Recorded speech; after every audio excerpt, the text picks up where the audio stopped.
I've listened to enough rubbish from you. We are all now part of Modi's nation. You have no business making a personal attack on any of my panelists. Look at this. It's all saffron. It was a fantastic speech. Thank you.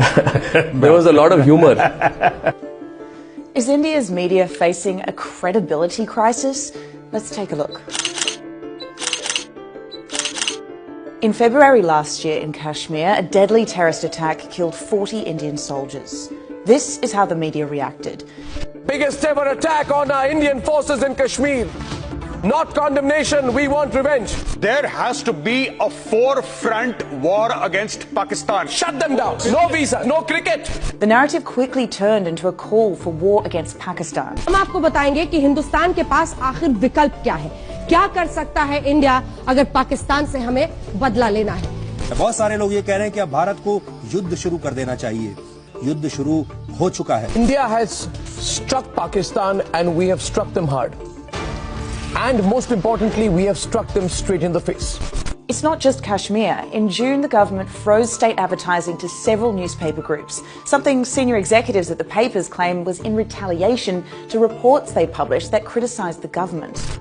We are supposed to question the people in power. But what has happened in the past 5.5 years is that the media has become a stooge of the ruling government. They have stopped questioning the ruling government, and to make matters worse, they have been propagating the divisive and even the negative agenda of the ruling party. A string of high-profile resignations at ABP News last year laid bare the extent of the pressure journalists are under. You would say something on air, as an anchor or as a journalist, or if you wrote something on Twitter, they would kind of pressurize you in different ways. There was a person called Nripendra Mishra in the Prime Minister's office, and he would actually make calls to the proprietors, to the editors, and of course, point out something that the government was not very comfortable about.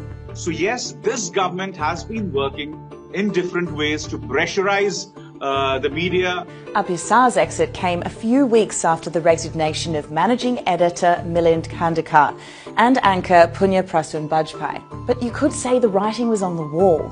In 2018, when ABP called out Modi for a claim he made that farmers were doubling their income as a result of his policies.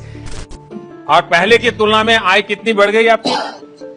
अभी 2 गुनी हो गई है sir. अच्छा, और जो महिलाएं आपके साथ काम कर रही हैं, उनकी आय भी बढ़ गई होगी? जी sir. They sent a reporter to interview the farmer who denied it. ऐसी आय नहीं बढ़ी है? No sir. मुनाफा नहीं हुआ है। After leaving, Bajpai wrote an expose detailing the extent of censorship. From being told not to take Narendra Modi's name on my show or show his image on any program critical of the government, to a sinister blacking out of my show Masterstroke, what happened was nothing short of censorship. He goes on to say, the message, sharp and clear, to every news channel was this: go against us and your business will suffer. Threats and violence is becoming a new normal for journalists in India. Around 50 have lost their lives within the last 12 years. The country has slipped in the World Press Freedom Index to 140 out of the 180 countries listed. That's behind Afghanistan and South Sudan. Rigorous journalism is still taking place, mostly through online outlets. I am, in a way, doing 5 shows for 2 digital platforms.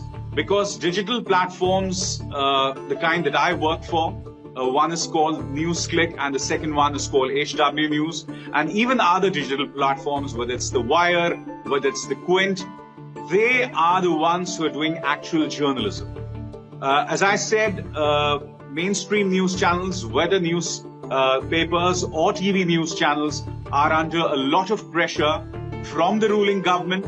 But a lack of viable funding models means the future of these portals hang in the balance. And with a deficit of critical voices to hold the powers that be accountable, there's plenty at stake.